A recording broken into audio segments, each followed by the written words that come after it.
श्रीमान् वेंकटनाथार्य कवितार्किक केसरी वेदांताचार्य वर्यो मे सन्निधत्तां सदाकृति रामानुजतया पात्रं ज्ञानवैराग्यभूषणं श्रीमद्वेंकटनाथार्यं वन्दे वेदान्तदेशिकं लक्ष्मीनाथसमारम्भां नादयामुनमध्यमाम् अस्मत् आचार्यपर्यन्तां वन्दे गुरुपरम्पराम् यो नित्यमच्युतपदाम्बुजयुग्मयुग्मव्यामोदगस्ततितृणानि तृणाय मेने अस्मद्गुरोद्भवदोष जयगसिन्धोः रामानुजस्य चरणौ शरणं प्रपद्ये। ज्ञानानन्दमयं देवं निर्मलस्फटिकाकृतं आधारं सर्वविद्यानां हयग्रीवमुपास्मगे। दिशन्तु मे देव सदा त्वदीयाः दयातरङ्गानुचरा कटाक्षाः श्रोत्रेषु पुंसामृतं क्षरन्तीं सरस्वतीं संस्कृतकामधेनुं यस्या भवद्भक्तजनार्तिहन्तुः पितृत्वम् अन्येषु अभिचार्यतूर्णं स्तम्भे अवतारदम् अनन्यलभ्यं लक्ष्मीनृसिंहं शरणं प्रपद्ये। श्रीविष्णुचित्तकुलनन्दनकल्पवल्लीं श्रीरङ्गराजहरिचन्दनयोगदृश्यां साक्षाक्षमां करुणया कमलामिवान्यां गोतामनन्यचरणौ शरणं प्रपद्ये। அன்னவயல் புதுவை ஆண்டாளரங்கற்கு பண்ணுதிருப்பாவை பல்பதிகம் இன்னிசையால் பாடிக் கொடுத்தால் நற்பாமாலை பூமாலை சூடிக் கொடுத்தாலை சொல்லு சூடிக் கொடுத்த சுடர்கொடியே தொல்பாவை பாடியரள் வல்ல பல்வளையாய் நாடினி வேங்கடவர்க்கண்ண விதி என்றையும் மாற்றம் நாம் கடவா வண்ணமே நல்கு வேயர் புகழ் வில்லிபுத்தூராடிப்பூரம் மேன்மேலும் மிக விலங்கு விஷ்ணுஜித்தன் தூய திருமகளாய் வந்தரங்கனார்க்கு துழாய் மாலை முடி சூடிக் கொடுத்த மாதே நேயமுடன் திருப்பாவை பாட்டாரைந்தும் நீ உரைத்த தையுறு திங்கள் பாமாலை ஆய புகழ் 143 அன்புடனே அடியேனு கருள் செய் நீயே. நமஸ்தே. ஸ்ரீ லக்ஷ்மி ஹயக்ரீவன் ஸ்ரீ லக்ஷ்மி நரசிம்மனுடைய பரம கிருபா கடாட்சத்தினால 12வது நாளாக இன்றைக்கு நாம் திருப்பாவையினுடைய பாசுரார்த்த விசேஷார்த்தங்களை அனுபவித்துக் கொண்டு வருகின்றோம். இந்த சத்சங்கத்திலே திருப்பாவையினுடைய சுவாபதேச அர்த்தங்களை ஓரளவுக்காவது எம்பெருமானுடைய கருணையினால எம்பெருமானுடைய அனுகிரகத்தினால பகிர்ந்து கொள்வதற்கு எம்பெருமானுடைய சங்கல்பமே காரணமாக இருக்கின்றது. அவன் அருளால் அவன் தாழ் பணிந்து அவனுடைய திருநாமங்களை இந்த சத்சங்கத்திலே போற்றி பணிகின்றேன்.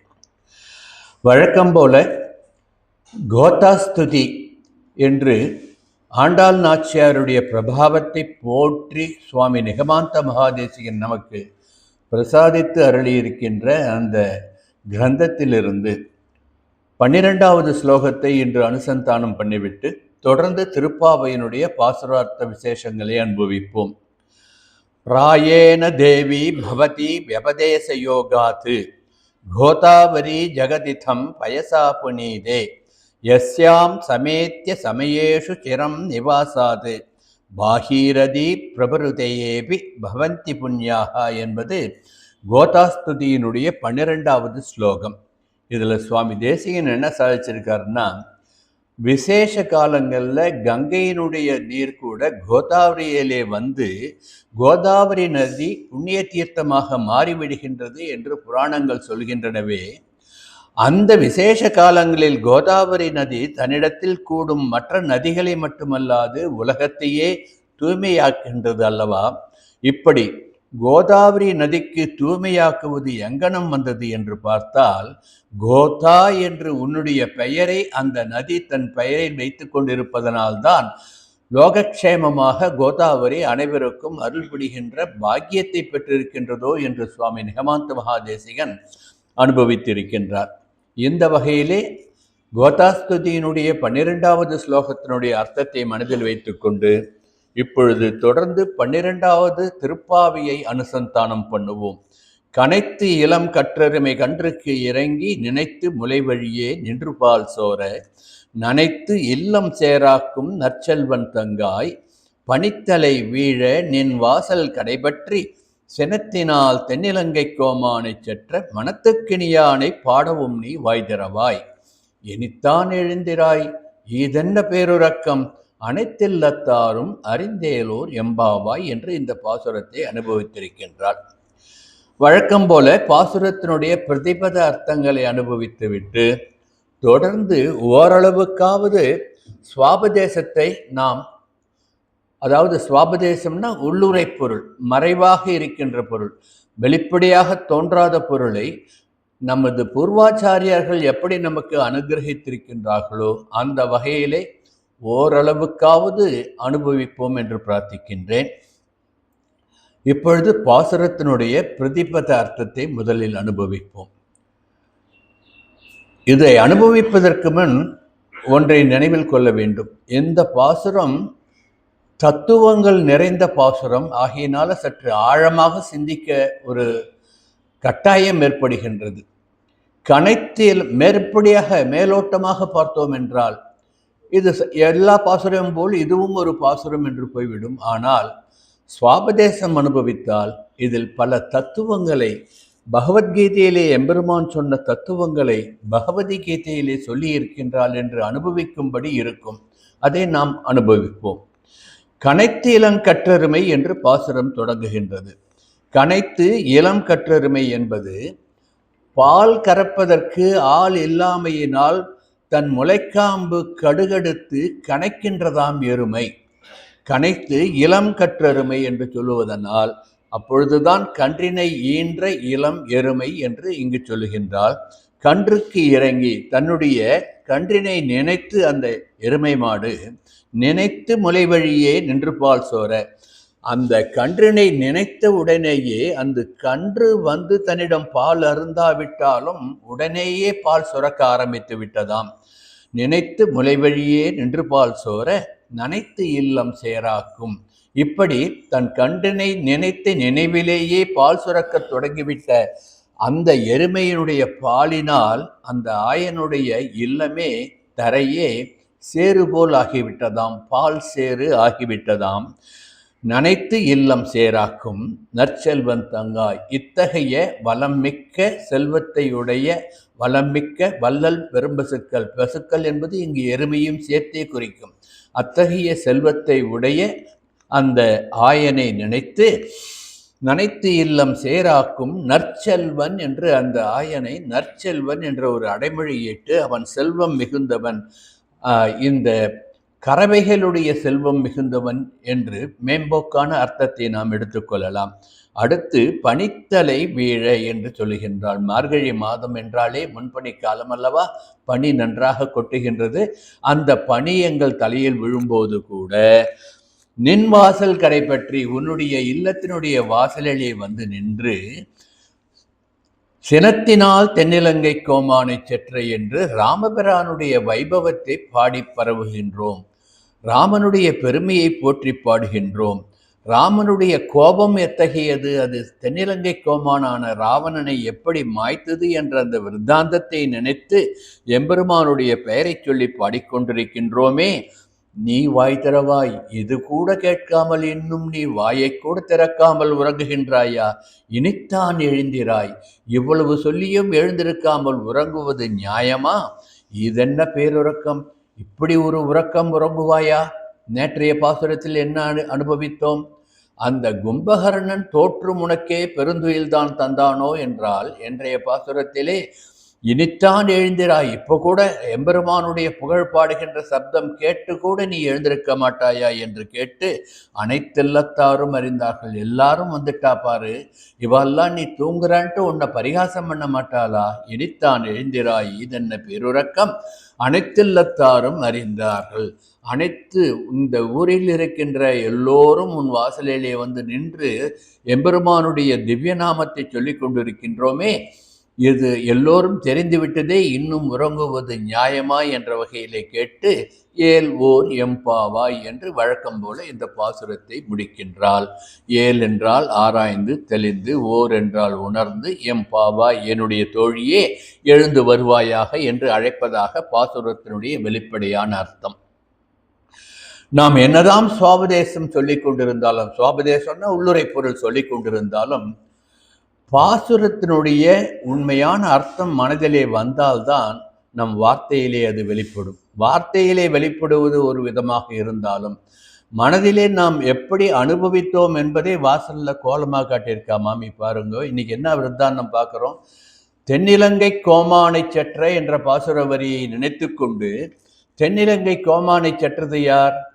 ராமபிரான். ராமபிரான் யார்? கோதண்டபாணி. அவன் கையில் இருக்கின்ற வில்லையும் அம்பையும் நமக்கு எடுத்து காட்டி இருக்கின்றான் மாமி. இதுதான் அனுபவம் என்பது. ஒவ்வொரு பாசுரத்திலையும் நம் உள்ளத்திலே அது எப்படி தாக்கம் ஏற்படுகின்றது என்பதை வெளிப்படுத்துகின்றது. இப்படி ஒவ்வொரு நாளுக்கும் அந்த ஒவ்வொரு பாசுரத்துக்கு ஒரு திருக்கோலம் போட்டிருக்கிற அந்த அம்மையாருக்கு ஒரு நமஸ்காரம். ஏன்னா இந்த அனுபவத்திற்கு ஒரு நமஸ்காரம். இப்படி எடுத்துட்டு நம்ம பார்க்கணும். இப்போ பாசுரத்தினுடைய அர்த்த விசேஷத்தை அனுபவிக்கின்ற பொழுது இன்னைக்கு எத்தனாவது பாசுரம்? 12வது பாசுரம். 12வது எண்ணுக்கு என்ன பெருமை? எம்பெருமானுடைய கேசவாதி திருநாமங்கள் எத்தனை? 12. தினமும் நாம் அனுசந்தானம் பண்றோம் இல்லையா? 12 திருநாமங்கள் கேசவாதி திருநாமங்கள். துவாதச ஆதித்யர்கள் என்று சொல்லுவார்கள். 12 துவாதச ஆதித்யர்கள். ஆழ்வார்கள் எத்தனை பேர்? 12 பேர். மாதங்கள் எத்தனை? 12. பகல் பொழுது எத்தனை மணி நேரம்? 12 மணி நேரம். இராப்பொழுது எத்தனை மணி நேரம்? 12 மணி நேரம். ராசிகள் எத்தனை? 12 ராசிகள்.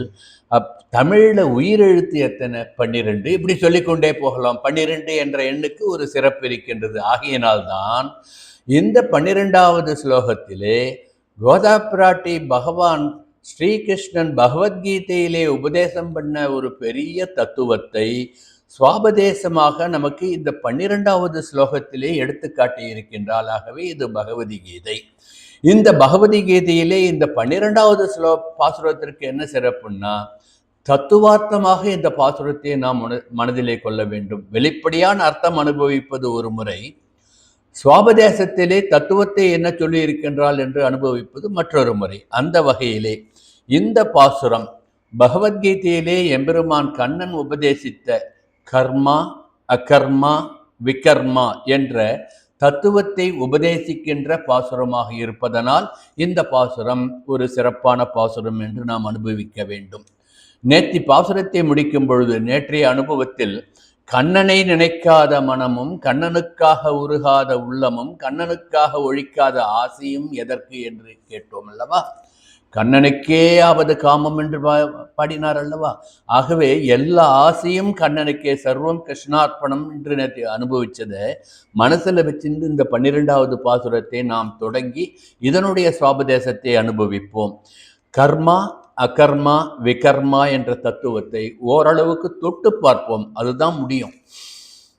நாம் செய்கின்ற செயல்கள் நமக்கு விதிக்கப்பட்ட செயல்கள், அதாவது ஸ்வதர்மம் என்று சொல்லுவார்கள் அல்லவா? நம் தர்மம் என்ன என்பதை சொல்லுவது தான் கர்மா என்று அனுபவிக்க வேண்டும். விலக்கப்பட்ட செயல்கள், நாம் எது செய்யக்கூடாது என்று விலக்கப்படுகின்றனோ, முதல்லயே சொன்னால் இல்லையா, செய்யாதன செய்யோம் தீக்குறளை சென்றோதோம் 2வது பாசுரத்திலேயே எடுத்து காட்டிட்டா. பின்னால் இதெல்லாம் நான் சொல்ல போறேன்ட்டு நாம் செய்யக்கூடாத செயல்கள், விலக்கப்பட்ட செயல்களை அகர்மா என்று பகவான் கிருஷ்ணன் பகவத்கீதையிலே உபதேசம் பண்ணுகின்றார். செய்கிற செயல் ஒன்று ஸ்வதர்மம், செய்யக்கூடாத செயல், விலக்க வேண்டிய செயல்கள்.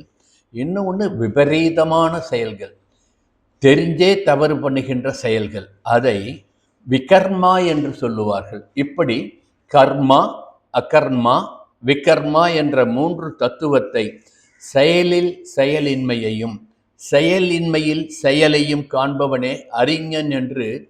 இப்போது பைத்தியக்கார டாக்டருக்கு பைத்தியம் முடிச்சா எந்த பைத்தியக்கார டாக்டர் அந்த பைத்தியத்துக்கு இது என்ன பண்ணுறது, ட்ரீட்மெண்ட் கொடுப்பான்ட்டு ஏதோ ஒரு வசனமெல்லாம் பேசணும். அது மாதிரி இந்த கர்மான்ற வார்த்தையை வச்சுட்டு பகவான் விளையாடி இருக்கின்றார். எப்படி சொல்கிறாருன்னா, செயலில் செயலின்மையையும் செயலின்மையில் செயலையும் காண்பவனே அறிஞன், அவனே யோகி, அவனே விவேகி என்று பகவத்கீதையிலே சொல்லுகின்றார். பகவத்கீதை வியாக்கியானம் போடுறதுன்னா இந்த ஒரு 3 வார்த்தைக்கே நாட்கணக்கு மாச கணக்கில் வியாக்கியானம் பண்ணிட்டு இருக்கலாம். அவ்வளவு ஆழ்ந்த பொருள் இருக்கு அதில். இப்போ நாம் செய்வது, ஒரு செயலை செய்வது கர்மம் என்று எடுத்துக்கொண்டு செய்ய வேண்டியவற்றை செய்ய வேண்டும், செய்யக்கூடாதவற்றை செய்யக்கூடாது, விபரீதமானவற்றை செய்யக்கூடாது என்பதை சுவாபதேசமாக அனுபவிக்க வேண்டும். இன்னும் ஒரு ஸ்லோகத்திலே பகவான் சொல்லுவான், இந்த கர்மம் என்னுடைய அர்த்தத்தை புரிந்து கொள்வது ரொம்பவும் கஷ்டம் என்று பகவானே சொல்லி இருக்கின்றார். கர்மணோஹ்யபி போத்தவ்யம் போத்தவ்யம் ச விகர்மணாக அகர்மணச்ச போத்தவ்யம் கஹனா கர்மணோகதிஹி என்று பகவத்கீதையிலே 4வது அத்தியாயத்திலே 17வது ஸ்லோகத்திலே சொல்லுகின்றார். அதாவது சாஸ்திரங்களில் சொல்லப்பட்டுள்ள செயல்களின் உண்மையான அர்த்தத்தை அறிந்து கொள்ள வேண்டும். அதே போன்றே சாஸ்திரங்கள் எதை விளக்க வேண்டும் என்று சொல்லி இருக்கின்றனவோ அவற்றையும் நாம் தெரிந்து கொள்ள வேண்டும். ஆக செய்கின்ற செயல்கள், செயல் இன்மை, இதை இரண்டையும் அறிந்து கொள்ள வேண்டும். இப்படி செயல்களை பற்றிய உண்மையான தத்துவத்தை அறிந்து கொள்வது மிகவும் கடினமே என்று பகவானே சொல்லிவிட்டு போய்விட்டான். ஆகவே அக்கர்மாவையும் கர்மாவையும் நாம் பிரித்து பார்க்க வேண்டும். இதைத்தான் பகவத்கீதையிலே எம்பெருமான் நமக்கு சொன்னதைத்தான் ஒரு திருக்குறளிலே செய்தக்க அல்லது செய்யக்கெடும், செய்தக்க செய்யாமையாலும் கெடும் என்று சொல்லியிருக்கிறார். எதை செய்யணுமோ அதை செய்யாவிட்டாலும் கெடுதி, செய்யக்கூடாததை செய்தாலும் கெடுதி என்று எடுத்து காட்டினார் அல்லவா? இதுதான் கர்மா அகர்மா என்று எம்பெருமான் போதித்த உண்மை. இப்படி 11வது பாசுரத்தை கற்றுக்கரவை கணங்கள் பல கறந்து என்று ஆரம்பித்து கர்மயோகத்தினுடைய அவசியத்தை உணர்த்தினால், 12வது பாசுரத்திலே கனைத்திலங்கற்றெருமை கன்று கிறங்கி என்று சொல்லி அந்த நற்செல்வன் பகவானுடைய கைங்கரியத்தில் இருந்தபடியினால் பால் கறக்க கூட தன்னுடைய சுதர்மத்தை கூட தன்னுடைய நித்தியானுஷ்டானத்தை கூட மறந்து போய்விட்டான். அப்படின்னா என்ன அர்த்தம்? ஒரு தர்மம் விசேஷ தர்மத்தை பிரித்து அனுபவிக்க வேண்டும் என்று இந்த பாசுரத்திலே காட்டுகின்றாள்.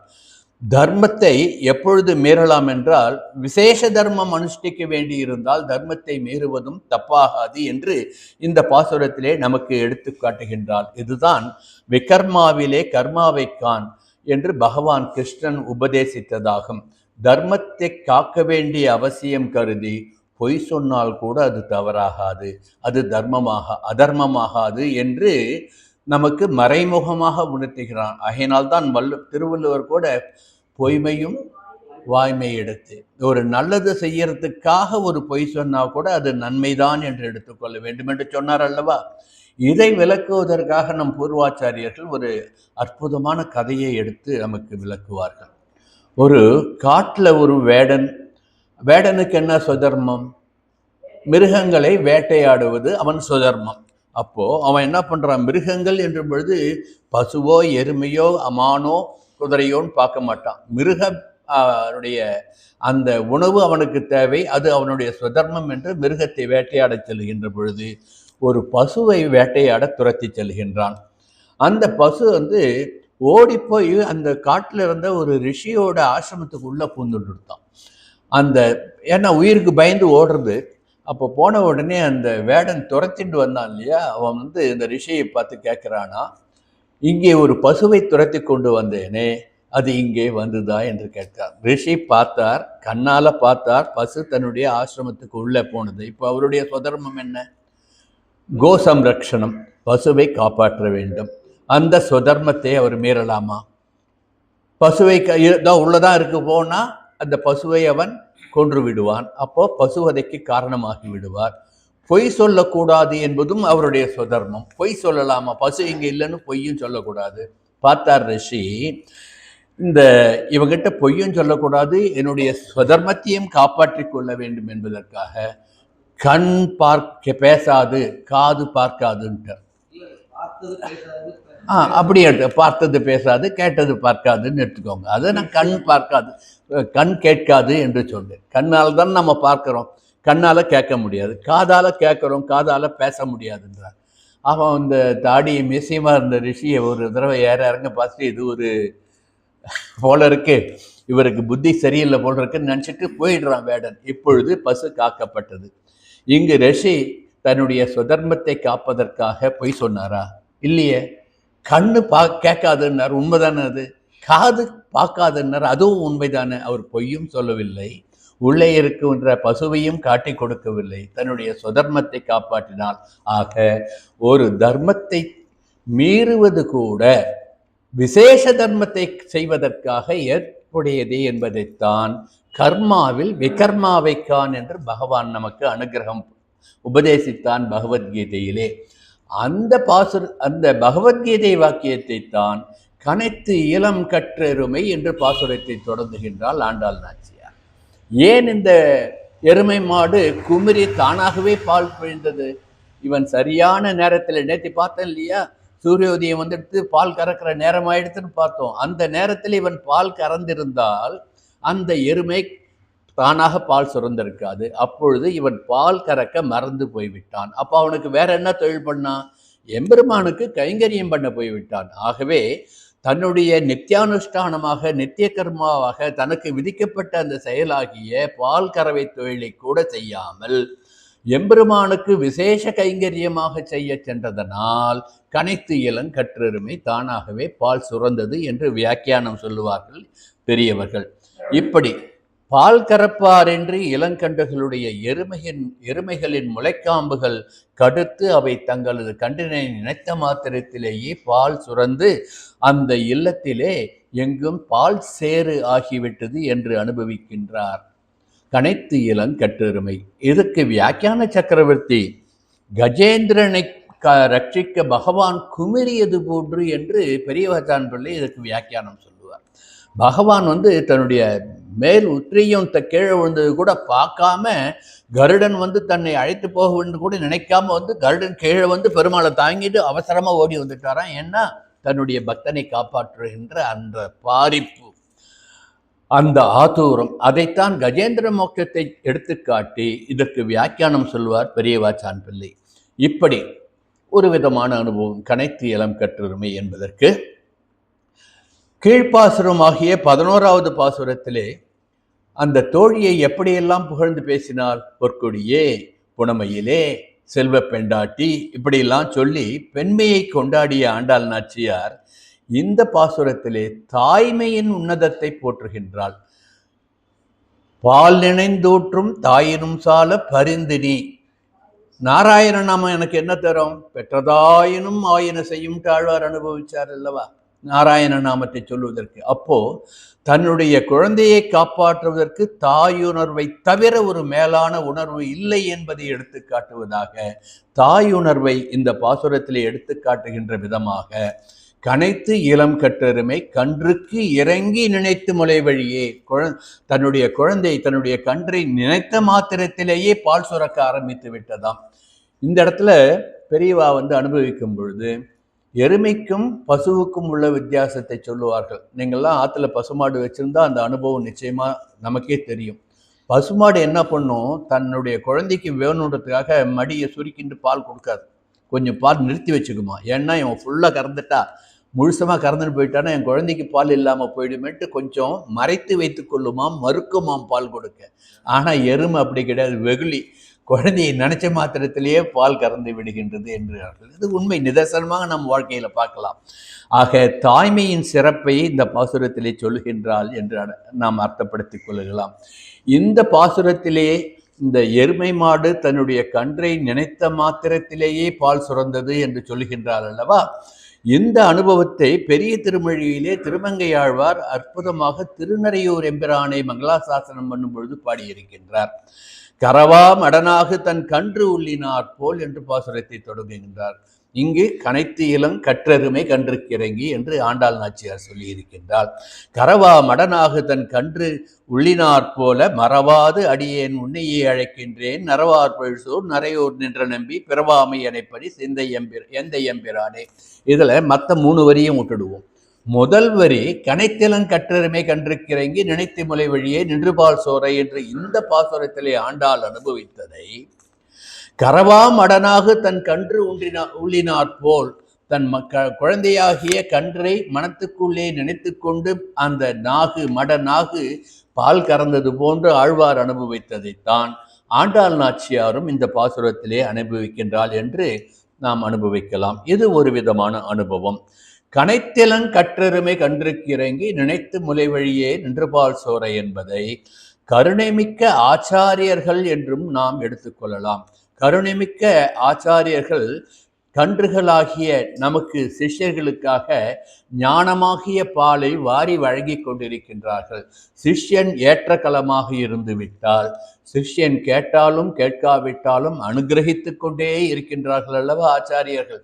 ஆகவேதான் கனைத்தலங்கற்றருமை கண்டிருக்கிறேங்கி நினைத்து முலை வழியே நின்றுபால் சோரை என்று இந்த பாசுரத்திலே ஆண்டாள் சொன்னதை ஆச்சாரியர்கள் தங்கள் சிஷ்யர்களுக்கு அவர்கள் கேட்காமலேயே அவர்கள் சத்சிஷ்யர்களாக இருந்தால் அனுகிரகம் பண்ணிக்கொண்டே இருப்பார்கள், ஞானத்தை வாரி வழங்கி கொண்டே இருப்பார்கள் என்பதை நாம் உள்ளுரை பொருளாக அனுபவிக்கலாம்.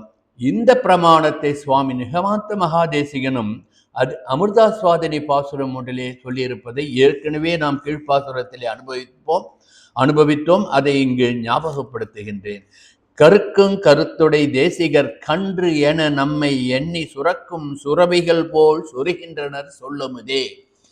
நம்ம எப்படி இந்த கன்றை நினைத்து இறங்கி அந்த பால் சுரக்கின்றதோ அது போன்று ஆச்சாரியர்கள் நம்மையெல்லாம் கன்று, சிஷ்யர்களையெல்லாம் கன்று என்று நினைத்து சொல்ல முதத்தை பொழிகின்றார்கள், ஞானத்தை வாரி வழங்குகின்றார்கள் என்பது சுவாமி தேசிகனுடைய அனுபவம். இப்படி இந்த பாசுரத்தினுடைய சுவாபதேசத்தை வெவ்வேறு விதிகளிலே வெவ்வேறு வழிகளிலே நாம் அனுபவிக்கலாம். இன்னும் ஒருபடி மேலே போய் தத்துவார்த்தமாக பெரியவர்கள் எப்படி அனுபவிச்சிருக்கான்னா, நம்ம பெரியவாள்லாம் 4 வேதங்களின் சாரத்தை நமக்கு கொடுப்பதாக எருமையினுடைய 4 முளைக்காம்புகள் என்று சொல்லி அந்த எருமை பால் கறப்பதை ஸ்ருதி ஸ்மிருதி பாஞ்சராத்திரம் திவ்ய பிரபந்தம் என்று 4 அருமையான கிரந்தங்களை கற்றுணர்ந்து ஞானம் பெறுவதை குறிப்பால் உணர்த்துகின்றது என்று நம் பூர்வாச்சாரியர்கள் வியாக்கியானம் பண்ணியிருக்கார்கள். எதையுமே பார்க்கின்ற பார்வையில் தான் இருக்கின்றது. ஆகினால்தான் சாதாரணமாக ஒரு வழக்கம், கல்லை கண்டால் நாயக்கானும், நாயக்கண்டா கள்ளக்கானும்னுவா. இதுக்கு வெளிப்படையான அர்த்தம்லாம் நம்ம பார்க்கக்கூடாது, என்ன தத்துவத்தை அது உணர்த்துகின்றது என்று பார்க்க வேண்டும். எப்போ பெரும் கோவிலுக்கு நாமெல்லாம் கல்லிலால் வடித்த அந்த எம்பெருமானுடைய திருவுருவத்தை, திவ்ய திருமேனியை பார்த்த உடனே எம்பெருமான் அங்கு சாநித்தியத்தை உணர்கின்றோம், எம்பெருமானாக நினைத்து வழிபடுகின்றோம். அதே ஒரு நாஸ்திகன் பார்க்கும்போது போய் கல்லை கும்பிடுறான் பாருன்றான் இல்லையா? அப்படித்தான் அவன் கல்லாக அதை பார்த்தால் அங்கு இருக்கின்ற சாநித்தியம் அவனுக்கு தெரியாது. அந்த சாநித்தியத்தை நாம் உணர்ந்து கொண்டோம் என்றால் அது கல்லாக தெரியாது, எம்பெருமானுடைய திவ்ய திருமேனியாக நமக்கு தெரியும் என்பதை போன்று நாம் பார்க்கின்ற பார்வையில்தான் அனைத்தும் இருக்கின்றது என்பதையும் இந்த பாசுரத்திலே பெரியவர்கள் உள்ளுரை அர்த்தமாக எடுத்து காட்டுகின்றார்கள். நனைத்து இல்லம் சேராக்கும் என்று சொல்லுகின்றால் இது செல்வச் செழிப்பை உணர்த்துவதற்கு ஒரு அடையாளமான வார்த்தைகள் என்று நாம் அனுபவிக்க வேண்டும். பின்னால திருப்பாவையில 27வது பாசுரத்துல பால் சோறு என்று கூடாரை வெல்லும் சீர் கோவிந்தா பாசுரத்துல என்ன சொல்றா? மூட நெய் பெய்து முழங்கை வழிவார பால் சோறு உண்பதை சொல்லுகின்றால், அந்த பாசுரத்திலே பால் சோறு சொல்லுகின்றால், இந்த பாசுரத்திலே பால் சேறு சொல்லுகின்றால். நனைத்து இல்லம் சேறு ஆக்கும். சேருன்னா என்ன? குழட்டு சேறு போன்று இருப்பது. அந்த சமர்த்தி எதனால் வந்தது? பால் அதிகமாக பெருகியதால் வந்தது என்று இதை நாம் அனுபவிக்க வேண்டும். ஆகையினால் இத்தகைய செல்வத்தை உடையவன் யார்? நற்செல்வன்.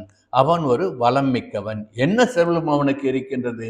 வெளிப்படையாக பார்த்தால் நல்ல கறவை இனங்கள் இருக்கின்றது, செல்வம் மிகுந்து இருக்கின்றான் என்று அர்த்தம். ஆனால் கைங்கரிய ஸ்ரீ என்ற மாறாத செல்வம், நித்திய செல்வம், நிரந்தர செல்வத்தை அவன் கொண்டிருக்கின்றான். அந்த செல்வம் கைங்கரிய ஸ்ரீ என்ற செல்வம் இருந்ததனால்தான் பால் கறப்பதை கூட மறந்துவிட்டு எம்பெருமானுக்கு கைங்கரியம் பண்ண சொன்னதனால் நினைத்து முலை வழியே பால் சுரந்தது என்று அனுபவித்தோம் என்றால், அப்படிப்பட்ட கைங்கரியம் பண்ணுபவனை எப்படி அழைப்பது? நற்செல்வன் என்று அழைக்க வேண்டும் என்று இந்த வார்த்தையை அனுபவிக்கின்றாள். ஆகவே கீழ்ப்பாசுரத்திலே பெண்ணுடைய தந்தையை முன்னிறுத்துகின்றார். கோவலர்தம் பொற்கொடியே என்று நேத்திய பாசுரத்தில் அந்த பொற்கொடியினுடைய தகப்பனாரை முன்னிறுத்தி அப்படிப்பட்ட செல்வ செழிப்பையுடைய அந்த கோவலனுடைய பெண்ணே என்று அழைத்தால், இந்த பாசுரத்திலே நற்செல்வன் தங்காய் என்று சொல்லி அழைக்கின்றாள். அப்படி அவளுடைய அண்ணனை முன்னிறுத்தி அழைக்கின்றாள் என்பது வெளிப்படையா நமக்கு தோன்ற அர்த்தம். இதுக்கு நம்ம இன்னொரு விதமா உள்ள எப்படி அர்த்தம் கொள்ளுகிறோம்னா, தன்னையே தங்காய் என்று நினைத்து கொண்டு தன்னுடைய நற்செல்வனாகிய அண்ணன் யாரு? எம்பெருமானார் ராமானுஜர் பின்னால நமக்கெல்லாம் காப்பாற்ற போகிறான்றத வாழி திருநாமத்துல நம்ம சேவிக்கிறோம். ஆனா நம்ம இந்த திருக்கோவில்ல வாழி திருநாமம் சேவிக்காம இருக்கோம். ஆனா வாழி திருநாமத்துல பின்னானால் வாழியே, பெரும்போதூர் மாமுனிக்கு பின்னானால் வாழியே. அவர் பிறந்த காலம் வேறு, பின்னால வந்த காலம்தான். இருந்தாலும் அவரை அண்ணன் என்று சொல்வதற்கு காரணம் கூடாரவல்லி அன்னைக்கு அனுபவிப்போம். இன்னைக்கு அது சொல்ல வேணாம். கூடாரவல்லி அன்னைக்கு அதுக்கு ஒரு விசேஷமா நம்ம எப்படி பெருமாளை அனுபவிக்கிறோன்றதை பார்த்து அந்த பெரும்போதூர் மாமனிக்கு பின்னானால் வாழியே என்ற அந்த வாழி திருநாமத்தினுடைய அர்த்த விசேஷத்தை கூடாரவல்லி பாசுரம் சேவிக்கும் பொழுது அனுபவிப்போம். இப்பொழுது இங்கு தன்னை எம்பெருமானாருடைய தங்கை என்ற ஒரு மனத்தளவிலே நினைத்து கொண்டு ஆண்டாள் நாச்சியார் அருளி இருக்கின்றால் நற்செல்வன் தங்காய் என்றும் ஒரு விதமாக அனுபவிக்கலாம். இப்போ நற்செல்வன்னா என்னன்றது பாசுரத்தினுடைய சுவாபதேசத்தை அனுபவிப்போம். இவன் பால் கறக்காமல் தன்னுடைய ஸ்வதர்மத்தை மறந்து தன்னுடைய நித்திய கர்மாவை மறந்து எப்படி நற்செல்வன் ஆனான்? எம்பெருமானுக்கு கைங்கரியம் பண்ண போனதனால், விசேஷமான தர்மத்தை அனுபவிப்பதற்காக தன் ஸ்வதர்மத்தை கைவிட்டதனால் நற்செல்வன் ஆனாள் என்பதுதான் இதற்கு பொருள். இன்னொரு விதமாக நற்செல்வன் என்பதை ஞானத்தையும் பிரம்மானுபவத்தையும் பகவத் கைங்கரியத்தையும் செல்வங்களாக கிடைக்கப்பெற்றதனால் அவன் நற்செல்வன் என்று அனுபவிக்கலாம். இந்த நற்செல்வனை லக்ஷ்மணனோடு ஒப்பிட்டும் நாம் அனுபவிக்கலாம். லக்ஷ்மணன் எப்படி கைங்கரிய ஸ்ரீ, கைங்கரியம் பண்ணுவதற்காகவே அவதாரம் பண்ணினவன் அல்லவா? ராமபிரான் தந்தை சொல்மிக்க மந்திரம் இல்லை என்று காடேக போனான். அப்பொழுது லக்ஷ்மணன் தன்னுடைய குடும்பத்தையும் மறந்து ராமனுக்கு கைங்கரியம் பண்ணுவதே எனக்கு சிறந்த வழி என்று நினைத்து தன்னுடைய தாய் சுமித்ரா சொன்னதை ஏற்றுக்கொண்டு கைங்கரியம் பண்ண போனான் அல்லவா? ஆகவே லக்ஷ்மணோ லக்ஷ்மி சம்பன்னகா என்று அந்த கைங்கரியம் என்ற லக்ஷ்மியை, கைங்கரியம் என்ற செல்வத்தை கொண்டவன் நற்செல்வன் என்றும் இதற்கு சுவாபதேசம். அந்த நற்செல்வன் லக்ஷ்மணன் என்று. ஏன்னா இந்த பாசுரத்துல ராமாயண நிகழ்ச்சியை அடுத்த வரியில சொல்ல போறா. ஆகினால லக்ஷ்மணனையும் சேர்த்து அனுபவிப்போம். நற்செல்வன் என்பது ராமனுக்கு எப்பொழுதும் தொண்டு செய்து கொண்டிருந்த நற்செல்வன் ஆகிய லக்ஷ்மணனை சொல்லுது. லக்ஷ்மணன் யாரு? ஆதிசேஷனுடைய அம்சாவதாரம். ஆதிசேஷன் என்ன பண்றார்? சென்றால் கொடையாம், இருந்தால் சிங்காதனமாம், நின்றால் மரவடியாம் நீள்கடலுள் என்றும் அணியாம் அணிவிளக்காம் பூம்பட்டாம் புல்கும் என்று நாம் ஆதிசேஷனுடைய பெருமையை, பராக்கிரமத்தை அனுபவிக்கின்றோம் அல்லவா? அத்தகைய ஆதிசேஷனுடைய அவதாரமாகிய லக்ஷ்மணன், லக்ஷ்மணகா லக்ஷ்மி சம்பன்னகா என்று கைங்கரிய ஸ்ரீ என்ற பெரும் தனத்தை, பெரும் செல்வத்தை உடையவன் என்பதனால் அவனை நற்செல்வன் என்று சொல்லி இருக்கின்றாள் என்றும் நாம் அனுபவிக்கலாம். இதையே இன்னொரு விதமாக அனுபவிக்கணும்னா, எம்பெருமானை மனதிலே நினைத்து கொண்டு பகவத் கைங்கரியம் செய்கின்ற பாகவதர்கள் எல்லோருமே நற்செல்வர்கள் தான் என்றும் அனுபவிக்கலாம். திருப்பல்லாண்டு பாசுரத்திலே என்ன சொன்னார் பெரியாழ்வார்? ஏடு நிலத்தின் இடுவதம் முன்னம் வந்து எங்கள் குழாம் புகுந்து கூடு மனமுடையீர்கள் வரம்பொழி வந்துள்ளை கூடுமினோ என்று சொன்னார் அல்லவா? யாருக்கெல்லாம் அபிருசி இருக்கின்றதோ, எம்பெருமானை அனுபவிக்க வேண்டும் என்ற எண்ணம் இருக்கின்றதோ, வாருங்கோல் வாருங்கோல் என்று. இதை நாம முதல் பாசுரத்துக்கே நம்ம எடுத்துக்காட்டி அனுபவிச்சதையும் மனசுல வச்சுக்கோங்க. அதோடையா நிறுத்தினார்? பாடு மனமுடை பத்தருள்ளீர் பல்லாண்டு கூறுமினே என்று சொன்னார்கள். எம்பெருமானுடைய திருநாமத்தை பாடுவதற்கும் ஆடுவதற்கும் யாராருக்கெல்லாம் இஷ்டம் இருக்கோ அவெல்லாம் வாருங்கோட்டு அழைத்தார் அல்லவா?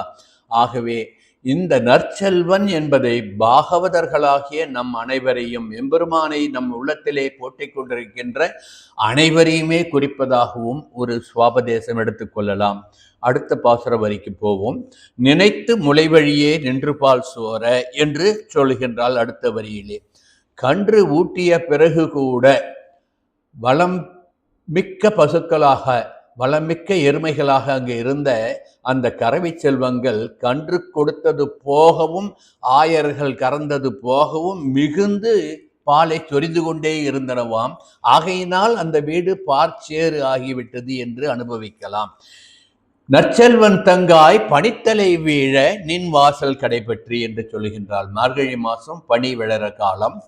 வைகரை பொழுதிலே எழுந்து எம்பெருமானை பாடி பரவிக்கொண்டு எம்பெருமானுடைய திவ்யநாம சங்கீர்த்தனத்தை சொல்லிக்கொண்டு எம்பெருமானுடைய பேரையும் புகழையும் சொல்லிக்கொண்டு தோழியர்களை அழைத்து கொண்டு கூட்டமாக நோன்பு நோக்க செல்லுகின்ற வழியிலே இந்த 10 பாசுரங்கள் 6 முதல் 15 வரை உள்ள 10 பாசுரங்களில் 10 சிறப்பான தோழிகளை கிருஷ்ணானுபவத்திலேயே திளைத்து கொண்டிருக்கின்ற தோழிகளை எழுப்பும் முகமாக பாசுரங்களை அமைத்து அதனுடைய சுவாபதேசமாக 10 ஆழ்வார்களை தனக்கு ஆச்சாரியர்களாக வரித்து கொண்டு அவர்கள் மூலம் எம்பெருமானை அடையலாம் என்று அழைத்து கொண்டு என்று அனுபவித்து சொல்வதனால் நற்செல்வன் தங்காய் உன் வாசல் கடைபற்றி பணித்தலை வேழனின் வாசல் கடைபற்றி இதெல்லாம் எதற்காக பண்ணுகின்றோம்? என்னப்பா பொன்னப்பா மணியப்பா முத்தப்பா தன்னப்பா எல்லப்பா உப்பிளியப்பா நமோ நாராயணா என்று எம்பெருமானுடைய பெருமையை பேசிக்கொண்டு இங்கு நிற்கின்றோமே எதற்கு? பனி மேலே விழுகின்றதே எதற்கு? அதையும் தாங்கிக் கொண்டு உன்னை அழைக்கின்றோமே எதற்கு? இந்த பாவை நோன்பிற்கு நல்ல ஒரு தோழியான கிருஷ்ணானுபவம் மிக்க தோழியான உன்னையும் சேர்த்து செல்ல வேண்டும், கூடியிருந்து குளிர வேண்டும் என்பதற்காக அழைக்கின்றோம், எழுந்து வா என்பதாக நாம் அர்த்தம் கொள்ள வேண்டும். இந்த பனித்தலை வீழ நின் வாசல் கடைபற்றி என்ற வாசகத்திலே பனித்தலை என்பதை ஒரு விசேஷமா ஒரு இலக்கிய நோக்கிலே நாம் அனுபவித்தோம் என்றால், மேலே பனிமழை தலையிலே விழுகின்றது, கீழே பால்மழை சேராக காலை நனைக்கின்றது, உள்ளத்திலே பக்தி மழை ஓடிக்கொண்டிருக்கின்றது என்று 3 விதமாக பனி என்ற வார்த்தைக்கு நாம் அர்த்தத்தை எடுத்துக்கொள்ளலாம். பனித்தலை வீழ நின் வாசல் கடைபற்றி என்று சொல்லுகின்றாள். பனி என்பதனுடைய இயல்பு என்ன? பனி பார்ப்பதற்கு குளிர்ச்சியாகத்தான் இருக்கும், ஆனால் உள்ளுக்குள்ளே வெப்பத்தை உடையதாக இருக்கும். நீங்கள்லாம் பார்க்கலாம், தாவரங்களுடைய இலையெல்லாம் அந்த பனி அதிகமாகனா கருகி போயிருக்கும். இது என்ன பனி சில்லுன்னு நம்ம குளிர்றது, ஆனால் எப்படி இலையெல்லாம் கருகி போகுதுன்னா அந்த அளவுக்கு வெப்பம் அதன் உள்ளே இருக்கின்றது அர்த்தம். ஆகவே பனித்தலை வீழ நின் வாசல் கடைபற்றி என்று சொல்லுகின்ற பொழுது தாபத்திரயங்களாகிய அந்த வெப்பத்தை ஆண்டால் சுவாபதேசமாக நமக்கு எடுத்து சொல்லுகின்றால். தாபத்திரயங்கள்னா என்ன? இந்த இந்திரிய சுகங்களால நாம் படுகின்ற அவதிகள் தாபத்திரயம். அது ரசோகுணத்தினாலும் தமோ குணத்தினாலும் நம்மை ஆட்டி படைக்கின்றன. அந்த தாபத்திரயங்களிலிருந்து மீள்வதற்காக சத்துவகுணம் பெருக வேண்டும் என்பதற்காக பனித்தலை வீழ நின் வாசல் கடைபற்றி எம்பெருமானுடைய பேரையும் புகழையும் சொல்லிக் கொண்டுகின்றோம் என்று நாம் அனுபவிக்கலாம். இப்படி இந்த தாபத்திரயம் என்பதை பெரியவர்கள் நம் பூர்வாச்சாரியர்கள் எப்படி நமக்கு எடுத்து காட்டுறா? ஆத்தியாத்மிகம், ஆதி பௌதிகம், ஆதி தெய்வீகம் என்று 3 தாபத்திரயங்கள். இந்த 3 தாபத்திரயங்களை போக்குகின்ற ஒரே மருந்து எது? பகவத் அனுபவம் என்ற மருந்து. ஆகையினால் எம்பெருமானுடைய பேரையும் புகழையும் சொல்லிக் கொண்டு இருக்கின்றோம். வாடினேன் வாடி வருந்தினேன் மனத்தால் பெருந்துயர் இடும்பையில் பிறந்து என்று கண்டதே காட்சி என்றும் கொண்டதே கோலம் என்றும் வாழாமல் பெரும் புகழ் உணர்கின்ற நிலையை அடைவதுதான் உஜ்ஜீவனம் என்ற உயர்வு. அந்த உயர்வை தருவது பகவத் அனுபவம் என்ற எண்ணம். அந்த எண்ணம் வந்துவிட்டால் தாபத்திரயம் நீங்கி பகவத் அனுபவம் பெருகி நாம் வாழ்விலே உய்வடைவோம் என்பதை இந்த பாசுரத்தினுடைய தத்துவமாக உணர்த்துகின்றால். இந்த உய்வடைகின்ற உணர்வு எங்கே கிடைக்கும்? ஆன்மீக உணர்வில் மட்டும்தான் கிடைக்கும் என்பதனால்தான் இந்த வைகறை போதிலே விடியற்காலியில் எழுந்து நம் உடலை சுத்தம் பண்ணிக்கொண்டு நன்றாக குளிர நீராடிவிட்டு மனதிலே எம்பெருமானை நினைத்து கொண்டு வாயாலும் மனதாலும் எம்பெருமானுடைய திருநாமங்களை சேவித்து கொண்டே என்று நாம் இங்கு வந்து எம்பெருமானை சேவித்து கொண்டிருக்கின்றோம். எதற்காக? தாபத்திரயம் நீங்க வேண்டும் என்பதற்காக. இது நாம கீழ்ப்பாசுரத்தில் ஒரு கடோபனிஷத்து வாக்கியத்தை சொல்லி சொன்னதை ஞாபகம் வச்சுக்கணும். இந்த உடம்பு சரீரமே ஒரு தேர் போன்றது. இந்திரியங்கள் இந்த சரீரமாகிய தேரில் கட்டப்பட்ட குதிரைகள். நம் உள்ளத்திலே உரைகின்ற இந்த உடம்பிலே உரைகின்ற ஆத்மா அந்த ரதத்தை செலுத்துகின்ற சாரதி. இந்த சாரதியின் கையில் இருக்கின்ற கடிவாளம்தான் நம் மனது. ஆகவே மனதை அலைபாய விடக்கூடாது. கண் போன போக்கிலே கால் போகலாமா, கால் போன போக்கிலே மனம் போகலாமா? இது கவிஞர் பாடி வச்சார். எதை நினச்சிக்கிறோன்னா பார்க்குறதெல்லாம் அப்படியே இருப்போம்லாம் இருக்கக்கூடாது. எதையும் நம் சிந்தையிலே தேக்கி ஒருமுகப்படுத்தி செய்ய வேண்டும் என்பதை உணர்த்துவது தான் பகவத் அனுபவம். அந்த பகவத் அனுபவத்தை நாம் மனதிலே கொண்டு விட்டால் மனம் இறந்துவிடும். அதைத்தான்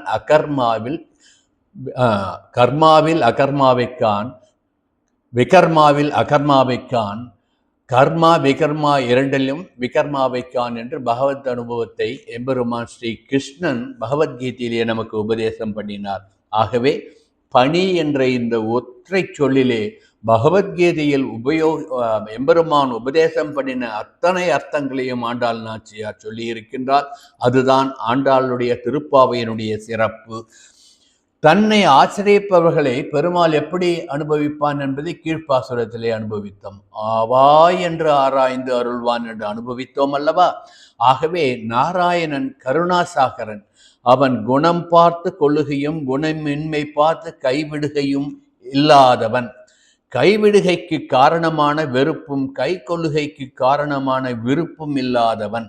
பல்வேறு பலன்களை கொண்டு தன்னை விட்டு நீங்குகிறவர்களையும் காப்பாற்றுகின்ற திறம் உள்ளவன், வல்லமை உடையவன், கலந்தவர்களுக்கு அமிர்தம் போன்றவன். இதை நான் சொல்லவில்லை, சுவாமி நம்மாழ்வார் திருவாய்மொழியிலே ஒரு பாசுரத்திலே சொல்லுகின்றார். கொள்கை கொலாமை இலாதான் எல்கலி ராகம் இலாதான் வில்கை வில்லாமை விரும்பி உள்கலந்தார்க்கும் ஓர் ஆரமுதே என்று நம்மாழ்வார் விளக்கியதைத்தான் உறங்கும் தோழியை எழுப்பி அனைத்தில்லத்தாரும் அறிய மனத்துக்கினியானை பாட நீ வாய் திறவாய் என்று அழைக்கின்றாள் என்று நாம் எடுத்துக்கொள்ள வேண்டும். நின் வாசல் கடைபற்றி என்பதில் ஒரு அற்புதமான கவிநயம் இருக்கின்றது. ஒவ்வொரு பாசுரத்தை அனுபவிக்கும் பொழுது வேதாந்தமாக விரித்து பொருள் சொன்னாலும் கவிநயத்தையும் கூடவே அனுபவிக்க வேண்டும். நேற்றைய பாசுரத்தில் என்ன சொன்னா? நின் முற்றம் சேர்ந்தோம் என்று சொன்னால், முற்றம் என்பது வாசல் உள்ள வந்துட்டோன்னு சொன்னா.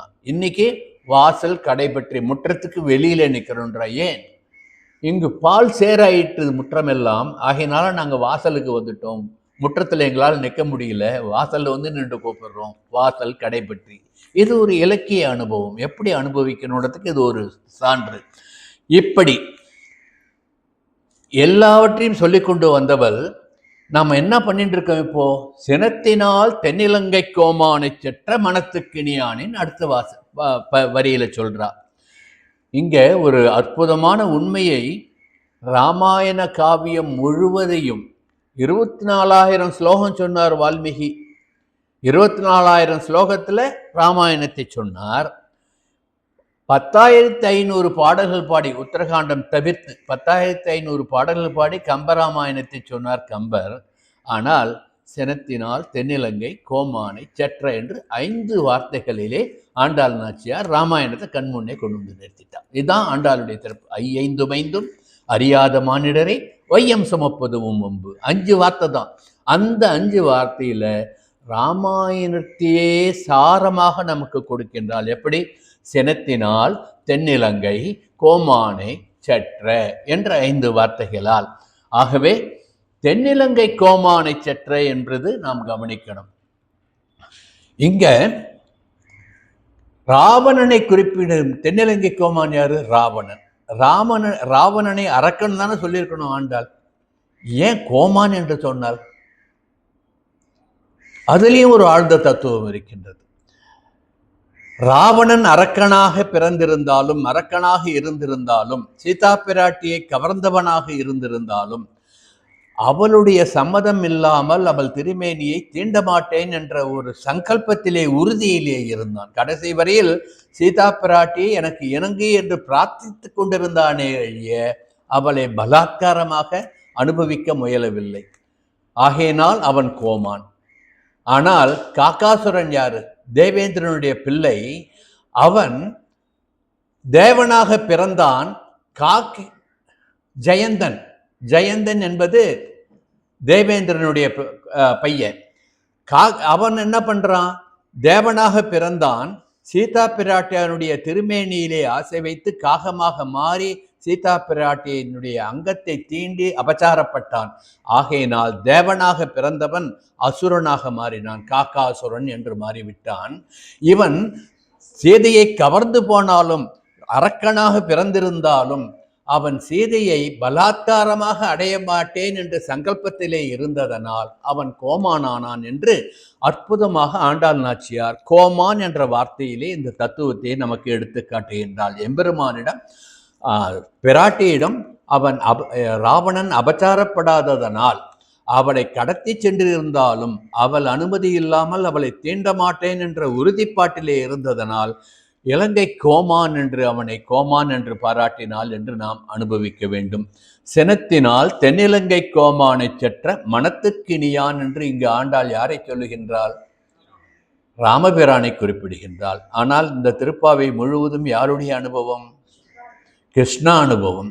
கிருஷ்ணா அனுபவத்தை சொல்ல வந்தவள் மனத்துக்கினியானை பாடவும் நீ வாய்திருவாய் என்று சொல்லுகின்றாளே, ஏன் என்று பார்க்க வேண்டும். கிருஷ்ணா அனுபவம். இப்போ ஆண்டாள் என்ன பண்ணா? ஸ்ரீவில்லிபுத்தூர்ல கலியுகத்தில் பிறந்தா. ஆனால் கிருஷ்ணன் பிறந்த காலத்தை நினைத்து கொண்டு தன்னை ஆயர்பாடியிலேயே இருப்பதாக நினைத்து கொண்டு தன்னை ஒரு ஆட்சியாக கோபியாக அனுகாரம் பண்ணி கொண்டு எம்பெருமானை அனுபவித்து திருப்பாவை நமக்கு அருளி இருக்கின்றாள் அல்லவா?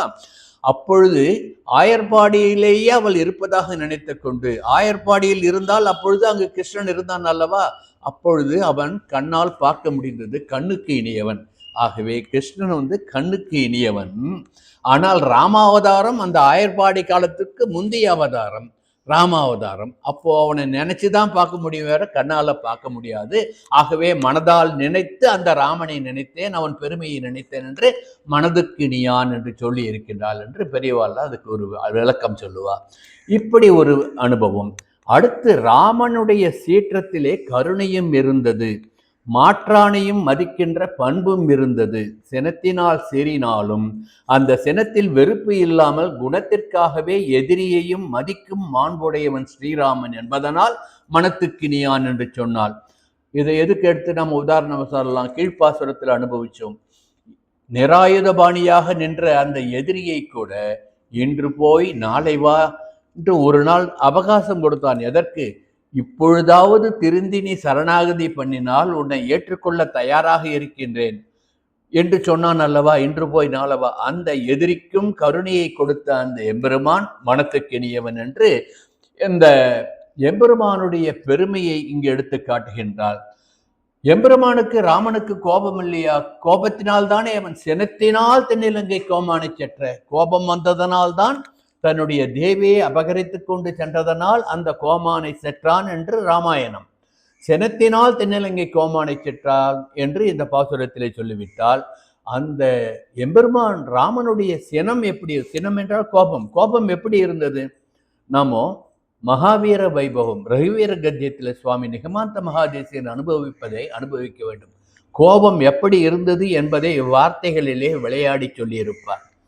சித சரகிருதலபண தசமுக முக தசக நிபத தன புருதய தரகலித ஜனித தர தரள ஹரிஹய நயன நலி நவன ருசிக சித கதல நிபதித சுரதரு குசுமத விததி சுரபித ரத பத. எப்படி பார்த்து பாருங்க. இப்படி கோபம். அந்த வெளியிலிருந்து சரமாரியாக பொழிகின்ற அந்த அம்பை போன்று வார்த்தைகளாகிய அம்புகளை வீசுகின்ற அந்த பக்குவம் சுவாமி நிகமாந்த மகாதேசனுக்கே உரியது. இப்படி மகாவீர வைபவத்திலே ரகுவீர கத்தியத்திலே எம்பெருமானுடைய கோபம் எப்படிப்பட்டது என்றை இங்கு காட்டுகின்றாள். சினத்தினால் தென்னிலங்கை கோமானை செற்ற என்ற வரிகளுக்கு இந்த ரகுவீர கத்தியத்தில் சுவாமி தேசிகன் அனுபவித்த அந்த வார்த்தைகளை நாம் மனதிலே கொண்டோம் என்றால் அத்தகைய சினம் எப்படிப்பட்டது என்று சொல்லலாம். இப்பொழுது ராமனை நாம் வேறு விதமாக அனுபவிக்க வேண்டும். ராமன் தான் ருத்ரன். ருத்ரன் யார் பொதுவாக சொல்லுவா? சிவன் சொல்லுவா. இல்லை, ராமன் தான் ருத்ரன் நாம் அனுபவிப்போம். எப்படின்னா, ருத்ர என்ற வார்த்தையை ருத்ர என்று பிரித்து அனுபவிப்பார்கள். ருத் என்றால் அழுகை, கோபம் என்றால் வரும். த்ர என்றால் அழிப்பவன், அழுகையை அழிப்பவன், கோபத்தை அழிப்பவன் என்று அர்த்தம் எடுத்துக்கொள்ள வேண்டும். அப்படி பார்த்தோம்னா ரோத இதி ருத்ரஹா என்று வேர்ச்சொல் விளக்கம், அதாவது இதுக்கு வியுத்பத்தி என்று சொல்லுவார்கள் சமஸ்கிருதத்திலே. வேர்ச்சொல்லிலேருந்து அதனுடைய ஒரு வார்த்தையினுடைய அர்த்தத்தை நாம் நிர்தாரணம் பண்ணுவது. இப்படி ரோதயிதி ருத்ரஹா என்று சொன்னோம் என்றால் துயரத்தை நீக்குபவன், அழுகையை தொலைப்பவன் என்று அர்த்தம் வரும். அழவைப்பவன் ருத்ரன் என்ற அர்த்தமும் வரும். அப்போ ருத்ரன் என்று ராமனை சொன்னால் ராமன் அழவைப்பவனா? ஆம், அழவைப்பான். எப்படி அழவைப்பான்? அவனுடைய பெருமையை நினைத்து நினைத்து ஆனந்த கண்ணீர் பட வைப்பான். ஆகவே ருத்ரன் என்பது ராமனை குறிக்கும் என்று சொல்லலாம். ஆனந்த கண்ணீர் வந்தால் எப்போ வரும்? ஆனந்த கண்ணீர் மகிழ்ச்சி அடைந்தால் தான் வரும். மகிழ்ச்சி எப்பொழுது வரும்? துன்பம் போனால் தான் வரும். ஆகவே ருத்ரன் என்ற வார்த்தை ராமன் என்பதை குறிக்கின்றது. இதை நான் சொல்லவில்லை, வேதமே சொல்லுகின்றது.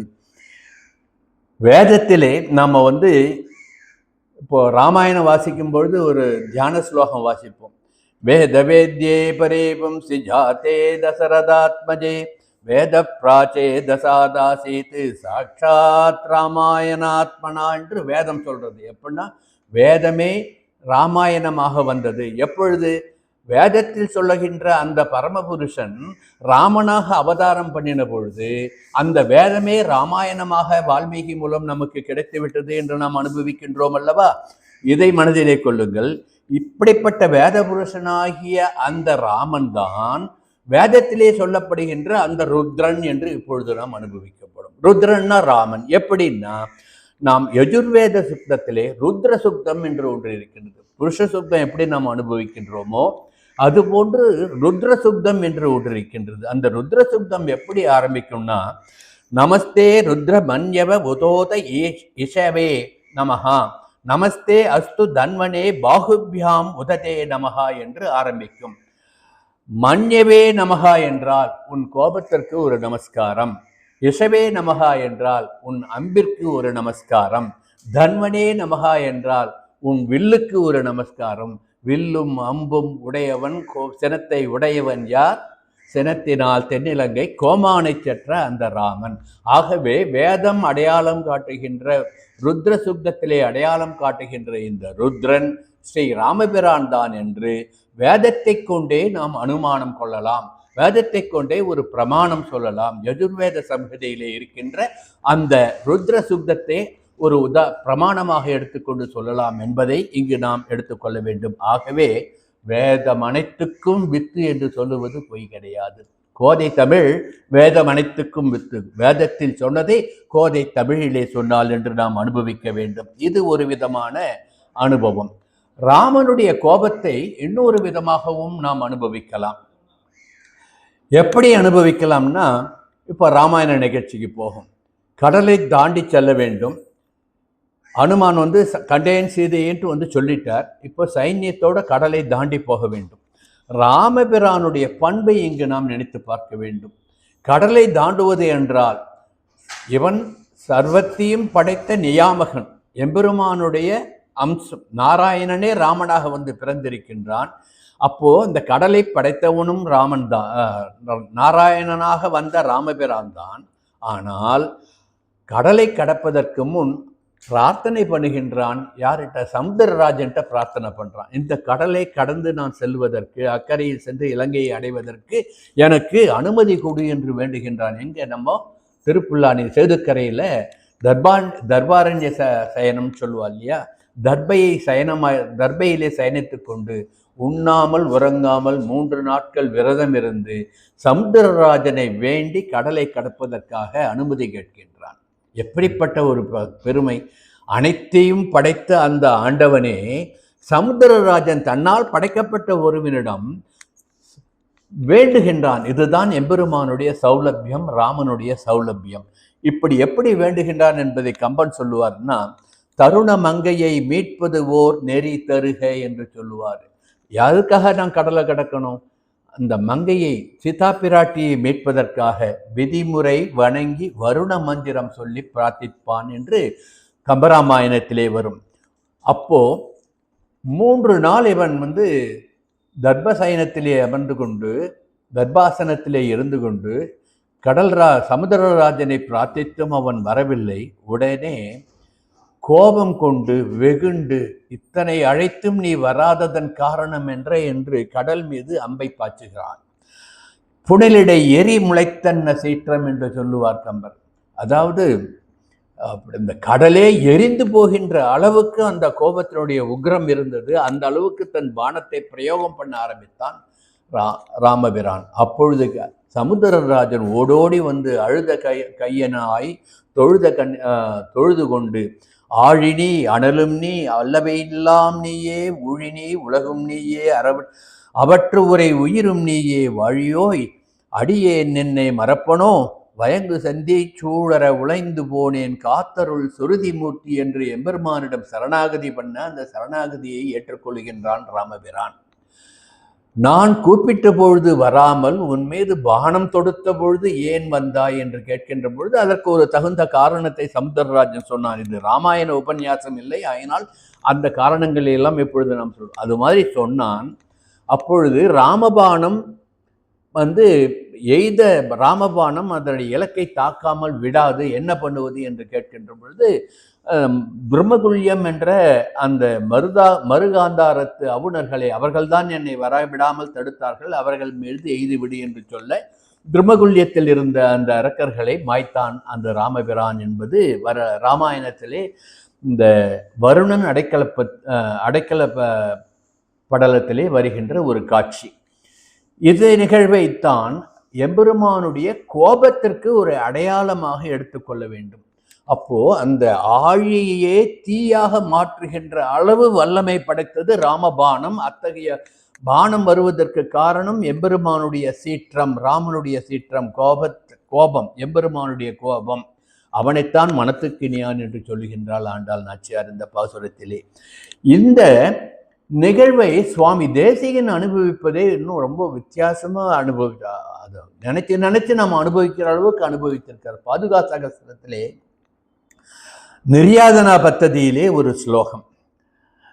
சம்பித்தியமான தமசா சரயூ உபநீதைஹி சம்மர்த்திதா தவசுபைஹி அபிஷேகதோயைஹி மன்யே பபூவ ஜலதி மணிபாதரக்ஷே ராமஸ்திர பாலக சிகாபி அலோக்ஷீனீயா என்பது அந்த சுவாமி நிகமாந்த மகாதேசிகனான் அவருடைய ஸ்லோகம். இந்த ஸ்லோகத்தில் என்ன சொல்றாருன்னா, ராமன் சீற்றமாக கடல் மீது அம்பு விட்டது. கம்பன் என்ன சொல்றார், இந்த கடலே தீப்பற்றி எரிகின்ற அளவுக்கு ஆற்றல் கொண்ட அம்பை வீசின பொழுது ஏன் கடல் தீப்பற்றி எரியவில்லை, கடல் நீர் ஏன் வற்றவில்லை என்று அதற்கு அங்கு ராமாயணத்திலே சொல்லப்பட்ட ஒரு காரணம், அந்த அவுணர்கள் தடுத்தார்கள், அதனால் வரல, அது வேறு.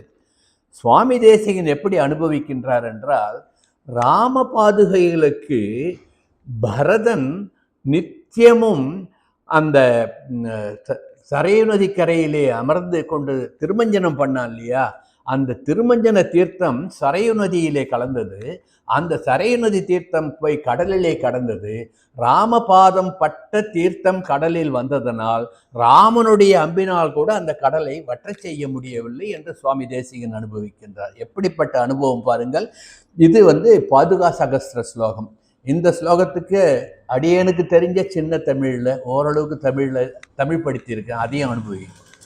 கடும் சினத்தால் காகுத்தன் கடல் வற்ற விட்டகனை கொடுந்தீயாய் சுட்டாலும் கடல் பல்கி பெருகியது பாராண்ட பாதுகையின் மஞ்சள் நீர் பேராராய் சரையு நதி நீர் கலந்து கடல் சேர்ந்த தன்மையிலோ என்று அந்த சுவாமி தேசிகனுடைய அனுபவத்தை எனக்கு தெரிஞ்ச தமிழில் ஒரு சின்ன ஒரு செய்யுளாக எழுதி வைத்தேன்.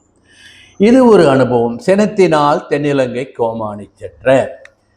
இந்த சினம் எப்படிப்பட்ட சினம்? கண்டதற்கும் கோபம் கொள்ளாது வேண்டியதற்கு மட்டும் கோபம் கொள்ளுகின்ற சினம். அப்படிப்பட்ட சினத்தை உடையவன் தான் ராமன். இப்போ முதல்ல ராமாயணத்தினுடைய ஆரம்ப காலத்துக்கு போகும்.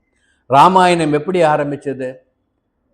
நாரதர் வரார், வால்மீகி கிட்ட ஒரு 14 நாரதர்கிட்ட வால்மீகி ரத்னாகரன் வால்மீகியாக மாறி 16 கேள்விகள் கேட்கிறான்ட்டு நம்ம ராமாயணத்தை ஆரம்பத்தில் பார்த்தோம் இல்லையா? அப்போ ஒரு கேள்வி, ஆத்மவான் கோ ஜிதக்ரோதோகோ தியுதிமான் கோன் அசூயகா என்று கேட்பார்.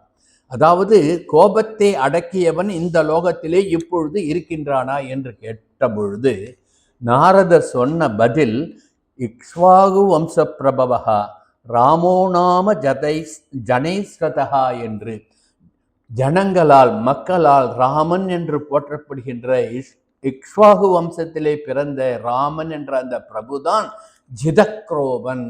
ஜிதக்ரோதன் என்றால் கோபத்தை வென்றவன், அதுதான் ஸ்ரீராமன், மனத்துக்கினியான் என்று. சினத்தினால் தென்னிலங்கை கோமானை செற்ற என்பது, சினம் என்பது எங்கு கோவப்பட வேண்டுமோ அங்கு கோவப்பட வேண்டும். ஆகவேதான் குணமென்னும் குன்றேறி நின்றார் வெகுளி கணமேனும் காத்தல் அரிது. குணத்தில் சிறந்தவர்களுடைய கோபத்தை ஒரு க்ஷணம் கூட தாங்க முடியாது என்று திருவள்ளுவர் சொன்னார் அல்லவா? அத்தகைய வெகுளி, குணம் என்று குன்றேறிய அந்த ராமனுடைய வெகுளியைத்தான் சினத்தினால் என்ற ஒரு வார்த்தையிலே ஆண்டாள் நாச்சியார் இங்கு நமக்கு எடுத்து காட்டுகின்றாள். இப்படி ஜிதக்ரோதனாக இருந்த எம்பெருமான் ஸ்ரீராமன் குணம் என்றும் குன்றேறி நின்றவன் ஆகையினால் அந்த ராமனுடைய கோபத்திற்கு ஆளானதனால் சினத்தினால் தென்னிலங்கை கோமானை சென்ற ராவணனை அழித்த என்று ராமாயண விருத்தாந்தத்தை இங்கு பாடுவதாக நாம் அனுபவிக்கலாம். ராமனுடைய கோபம் எப்படிப்பட்டது என்பதை வால்மீகி ராமாயணத்தில் யுத்தகாண்டத்திலே ஒரு ஸ்லோகத்திலே நாம் அனுபவிக்கலாம்.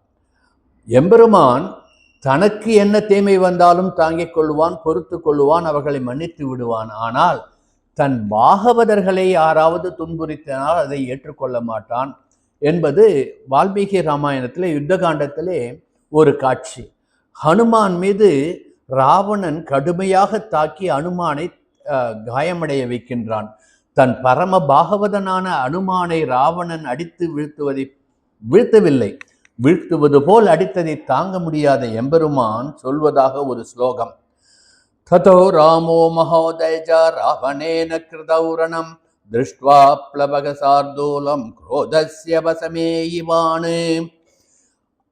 அந்த ராவணன் பேர் அவன் தன்னை தாக்க வந்த போது வராத ஒரு கோபம், தன் பாரியாலை கவர்ந்து கொண்டு போனதனால் ஏற்பட்ட கோபத்தை விட தன்னுடைய பாகவதனான ஆஞ்சநேயனை ராவணன் அடித்த பொழுது ஏற்பட்டதாம் ராமனுக்கு. இதுதான் ஜிதக்ரோதம் என்று ஆண்டாள் நாச்சியார் சினத்தினால் தென்னிலங்கை கோமானை செற்ற என்று சொல்லுகின்றாள். இந்த காட்சியை அழகாக பெரிய திருமொழியிலே பெரிய திருமங்கை ஆழ்வார் மங்களாசாசனம் பண்ணுகின்றார். தையலால் மேல் காதல் செய்த தானவன் வாளரக்கன் பொய்யில்லாத பொன்முடிகள் 9 ஒன்றும் அன்று அற்று செய்த வெம்போர் தன்னில் ஆங்கோர் செஞ்சுரத்தால் உருள எய்த எந்தை எம்பெருமான் எவ்வுள் கிடந்தானே என்று திருவள்ளூரிலே இருக்கின்ற அந்த எம்பிரானை மங்களாசாசனம் பண்ணுகின்ற பொழுது சொல்லுகின்றார் அல்லவா திருமங்கை ஆழ்வார். இது ராமனுடைய கோபத்திற்கு ஒரு அடையாளம். சினத்தினால் என்று ஆண்டாள் நாச்சியார் சொல்லியிருக்கின்றார். அந்த சினம் எப்படிப்பட்டது என்பதை திருமங்கை ஆழ்வார் சொல்லுகின்றார். அன்று செய்த வெம்போர் தன்னில், அன்று நடந்த ராமாயண யுத்தத்தில் ஆங்கோர் செஞ்சரத்தால் உருள எய்த எந்தை, தன்னுடைய அம்புகளால் ராவணனுடைய 10 தலைகளும் உருளச் செய்த எந்தை எம்பெருமான் இப்பொழுது இந்த திருவள்ளூரிலே சயன கோலத்திலே இருக்கின்றான் என்று மங்களாசாசனம் பண்ணுகின்றார். இதை எதற்கு இங்கு எடுத்து காட்டுகின்றேன் என்றால், ராமனுடைய சினம் எப்படிப்பட்டது என்பதை. இதைத்தான் நம்முடைய சுவாமி நிகமாந்த தேசிகர் என்ன சொல்வார்? தலை 10 ஒரு சரத்தால்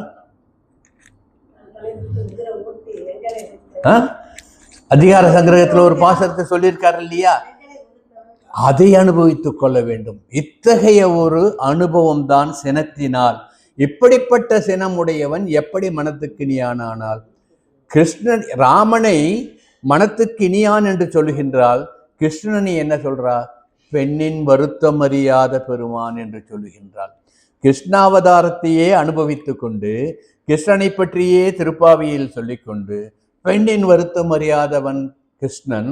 ஆனால் பெண்ணின் பெருமையை உணர்ந்தவன், மனத்துக்கு இனியவன் எம்பெருமான் ராமன் என்று சொல்லுவது இதுவும் ஒரு இனிய அனுபவமாக நாம் அனுபவிக்க வேண்டும். இப்படி ராமனுடைய நிலைமை எப்படி இருந்தது என்பதை சுந்தரகாண்டத்திலே அற்புதமாக ஆஞ்சநேயர் சீதா பிராட்டியிடம் சொல்லுவார். அதெல்லாம் இப்போ நாம் நினச்சிட்டு போனோம்னா நேரம்தான் பெருகும் என்பதனால் அதையும் சுந்தரகாண்டத்திலே ராமன் சீதையை பிரிந்த பொழுது எப்படி இருந்தான் என்ற நிலையை ஆஞ்சநேயர் வாயிலாக சீதைக்கு உணர்த்துவான். அதையும் மனதிலே கொள்ளுங்கள். இப்படி ராமாயண காட்சிகளை மனதிலே நிறுத்தி சினத்தினால் தென்னிலங்கை கோமானை செற்ற என்று நாம் அனுபவிக்கலாம். பகைவருக்கும் அருளுகின்ற நல்ல நெஞ்சத்தை உடையவன் ராமன் என்பதை, பகைவர்களாலேயே பரமாத்மா என்று போற்றப்பட்டவன் ராமன் என்பதையும் ராமாயணம் நமக்கு காட்டுகின்றது. ராமபாணத்தினால் தலைகள் துண்டிக்கப்பட்டு சடலமாக கிடக்கின்றான் ராவணன்.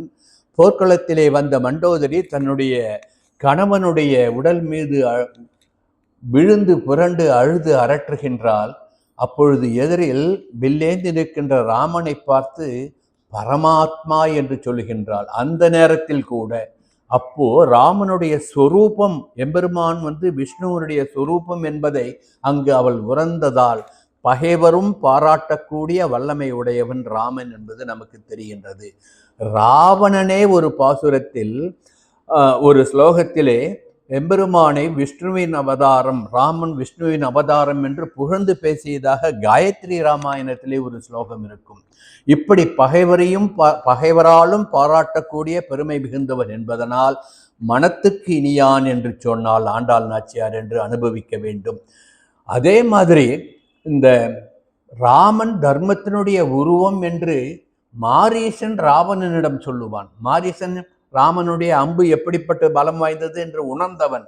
தர்மோ விக்கிரகவான் ராமகா என்று ராமன் தர்மத்தினுடைய தனிமூர்த்தி என்று மாரீசன் ராமனை புகழ் அவனால் அடித்து வீழ்த்தப்பட்ட மாரீசன் ராவனிடம் இவனிடம் நீ வம்பு வைத்துக் கொள்ளாதே, இவனிடம் நீ சரணாகதி பண்ணு என்று உபதேசம் பண்ணுவான். ஆகவே பகைவராலும் பாராட்டக்கூடிய ஒரு பெருந்தன்மை உடையவன் ராவணன் என்பதனால் மனத்துக்கினியான் என்றால் ஆண்டாள் நாச்சியார் என்று நாம் அனுபவிக்கலாம்.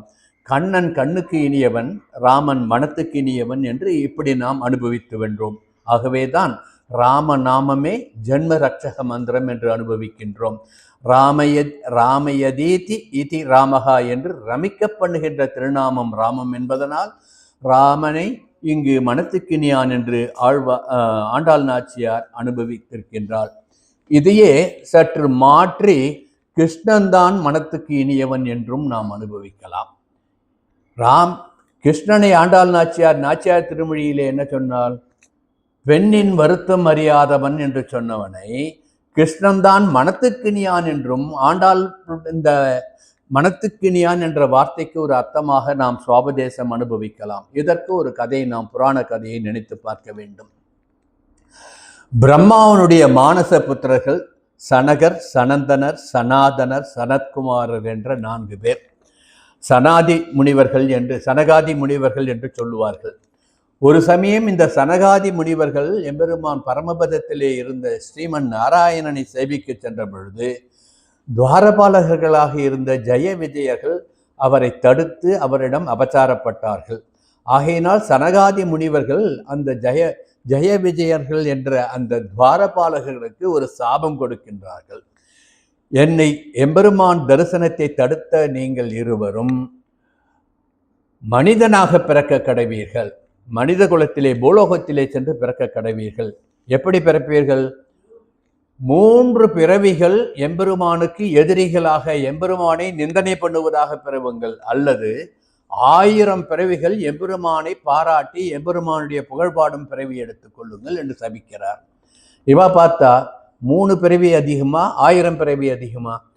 3 பிறவியில எம்பெருமானுக்கு எதிரியாகவே இருந்து எம்பெருமானை நிந்தனை பண்ணிக்கொண்டே இருந்து சீக்கிரமே நாங்கள் திரும்பி வைகுந்தம் வந்து எம்பெருமானுக்கு நித்திய கைங்கரியம் பண்ணணும், அதனால எங்களுக்கு 3 பிறவியே கொடுன்னு கேட்க ததாஸ்து என்று எம்பெருமானும் அனுகிரகம் பண்ணிட்டார். ஏன்னா தன்னுடைய பாகவதர்களிடம் அபச்சாரப்பட்டவனை எம்பெருமான் மன்னிக்க மாட்டான். ஆகவே பாகவதர்கள் சனகாதி முனிவர்கள் கொடுத்த சாபத்தை ததாஸ்து என்று அங்கீகாரம் பண்ணி 3 பிறவிகள் அவர்கள் அந்த ஜெய விஜயர்கள் பிறக்கும்படி செய்து விட்டார்கள். அப்படி கிருதயுகத்திலே ஜெய விஜயர்கள் எடுத்த முதல் பிறவி ஹிரண்யகசிபு, ஹிரண்யாட்சகன். இவர்கள் 2 பேரையும் பகவான் அவதாரத்திலே மயக்க பண்ணினான் என்பது தெரியும். அவர்களுடைய 2வது பிறவி திரேதாயுகத்திலே ராவணன், கும்பகர்ணன் என்ற அரக்கர்கள். ராவணன் கும்பகர்ணனை ராமாவதார காலத்திலே சம்ஹாரம் பண்ணிவிட்டான். அவர்களுடைய 3வது பிறவி துவாபர யுகத்திலே சிசுபாலன், தந்தபக்தரன் என்று. சிசுபாலனை கொன்றது யார்? கிருஷ்ணன். அந்த சிசுபாலன் முன்பிறவியிலே யார்? ராவணன். ராவணன் யார்? இலங்கை கோமான். தென்னிலங்கை கோமானை செற்ற கிருஷ்ணா என்று நாம் இதை அனுபவிக்கலாம். அர்த்தம். ஆக இந்த சிசுபாலன் முன்பிறவியிலே ராவணனாக இருந்ததனால் ராவணனை கொன்ற ராமனையும் நாம் தென்னிலங்கை கோமான் என்று எடுத்துக்கொள்ளலாம். அந்த ராவணனே அடுத்த பிறவியிலே சிசுபாலனாக வந்து கிருஷ்ணனால் கொல்லப்பட்டதனால் அந்த சிசுபாலனை மாய்த்த கிருஷ்ணன் தான் தென்னிலங்கை கோமானை சற்றவன் என்றும் நாம் அர்த்தம் எடுத்துக் கொள்ளலாம். இப்படி இதெல்லாம் வந்து ஒரு விசேஷமா ஒரு வார்த்தைக்குள்ள எத்தனை நினைவுகளை நாம் வந்து சேர்க்க முடியும் என்பதற்கு ஒரு உதாரணம். அதனால வந்து உடனே கிருஷ்ணனு தான் சொன்னான்றதா இல்ல ராமனு தான் சொன்னான்னா நமக்கு சண்டை வேண்டாம். கிருஷ்ணனும் ஒன்றுதான், ராமனும் ஒன்றுதான், ரெண்டு பேருமே எம்பெருமானுடைய அவதாரங்கள் தான். அதனால்தான் ஹரே ராம ராம ராம ஹரே ஹரே, ஹரே கிருஷ்ண கிருஷ்ண கிருஷ்ண ஹரே ஹரேன்னு நம்ம பாராயணம் பண்றோம். ஏன் ராமனும் வேண்டும், கிருஷ்ணனும் வேண்டும், எல்லாருமே யாரு ஸ்ரீமன் நாராயணன் தான் என்பதனால். ஆகவே இத்தகைய மனத்துக்கிடியவன் ராமன் என்றும் மனத்துக்கிடியவன் கிருஷ்ணன் என்றும் போற்றி பாடுவோம் என்று சொல்லி ஹரே ராம ராம ராம ஹரே ஹரே, ஹரே கிருஷ்ண கிருஷ்ண கிருஷ்ண ஹரே ஹரே என்று ரெண்டு பேரையும் பாடவும் நீ வாய்தரவாய் இனித்தான் எழுந்திராய். பாசுரத்துக்கு வந்துட்டோம். இனித்தான் எழுந்திராய் இதென்ன பேருறக்கம். நேற்று வந்து கும்பகர்ணன் தான் உங்ககிட்ட தோத்து போய் தூக்கத்தை கொடுத்தானோன்னு பாடினவோ, இவ்வளவு சொல்றமே ராமனா அனுபவிச்சோம், ராமனை கிருஷ்ணனா அனுபவிச்சோம், இப்படியும் நீ எழுந்து வர மாட்டேன்றியே. ராமாவதாரம் முழுவதையும் அனுபவித்து விட்டோம், கிருஷ்ணாவதார நிகழ்ச்சிகளையும் அனுபவித்து விட்டோம், இன்னும் உறங்குகின்றாயே, இனித்தான் எழுந்திராய் இதென்ன பேருறக்கம். அனைத்தல்லத்தாரும் அறிந்தார்கள். இங்கு அனைத்து தோழியர்களும் வந்து விட்டோம், எல்லோரும் வந்து பார்க்கின்றார்கள், படாமல் எழுந்து வா என்று அழைப்பதாக நாம் அனுபவிக்க வேண்டும். இப்படி அனைத்தெல்லத்தாரும் அறிந்து என்பது சத்சங்கத்திலே இருக்கின்ற பாகவதர்களை சொல்லி பாகவத அனுபவம் பெற வேண்டும் என்பதற்காக, கிருஷ்ணானுபவம் பெற வேண்டும் என்பதற்காக அழைத்தால் என்றும் நாம் அனுபவிக்கலாம். இப்படி இன்னும் சொல்லிக்கொண்டே போகலாம்.